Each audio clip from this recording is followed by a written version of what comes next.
So 5 days ago, we officially launched the business, and we already might have lost a $126,000 deal. Believe it or not, that morning I got a call. It was a big name brand dealership looking for 2 trailers.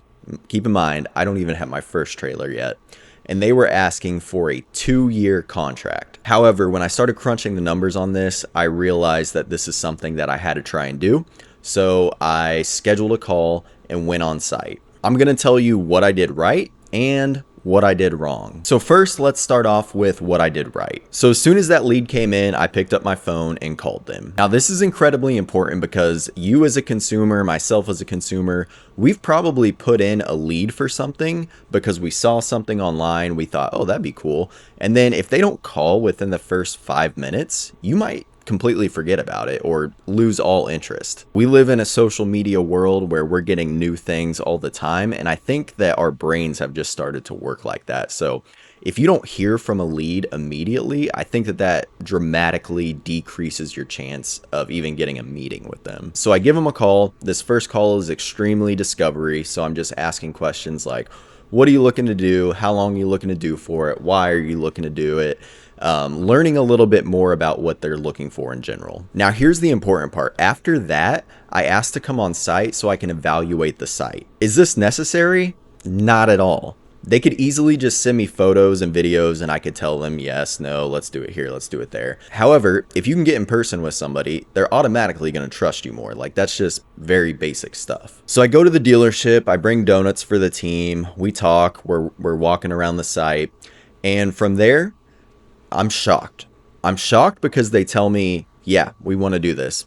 Let's do it. Send the contract over. So from here, I've got a lot to figure out. I call my manufacturer to make sure that we can get the trailers in. I make a phone call to see if I can get a loan. All of the chaos, right? I'm trying to figure all of this out. In the meantime, I send over the DocuSign for signature, and bam, they email back saying that they can't sign today. They still need to evaluate with other companies, and they'll let me know soon. So I went from walking off the site with them telling me 100% we want to do this to 20 minutes later sending for signature and getting that email. Now, this isn't super uncommon, and this is where I made the mistakes. Almost every salesperson will tell you to ask, who's the final decision maker here, or who else needs to be looped into this decision? This is critical information for you to know so you can avoid the situation like what just happened. However, you do have to be a little elegant when asking. Some people will simply just ask, who's the decision maker? I wouldn't recommend that. It's going to come off harsh. Everybody wants to think they have power or at least feel like they have power. So it's almost like someone walking into your store and just being like, can I talk to your manager? You're immediately going to be a little bit off put. A smoother way of asking this could be, does anyone else need to be involved in this conversation? That's probably the best thing that you can do.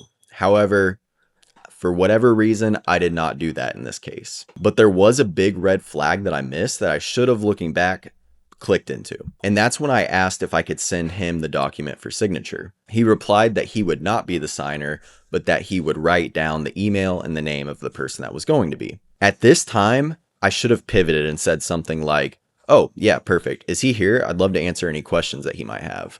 Something like that so I could get in front of the other decision maker. Because I did a majority of this right. I spent money on donuts, not a huge cost, but it is a cost. I went down there, I took time out of my day, I canceled other appointments, I went and talked to who I thought was the decision maker, but actually none of that really even matters anymore.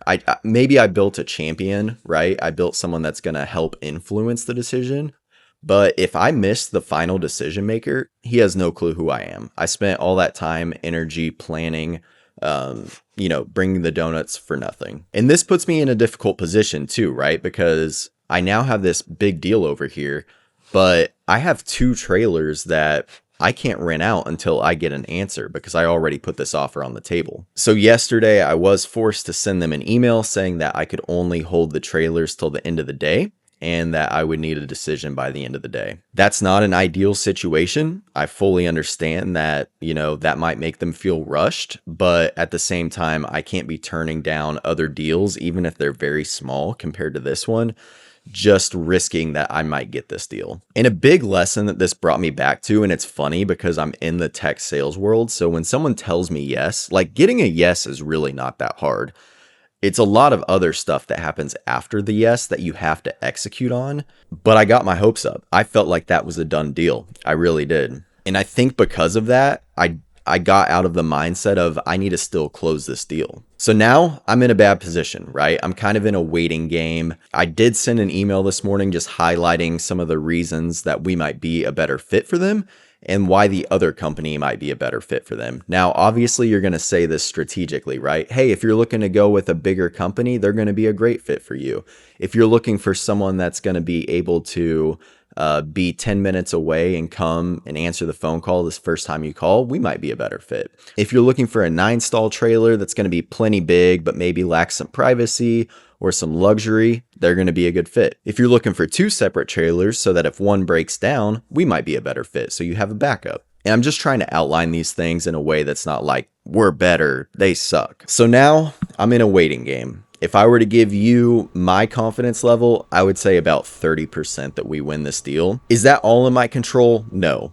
Could I have probably upped that to 40% if I did a few things differently?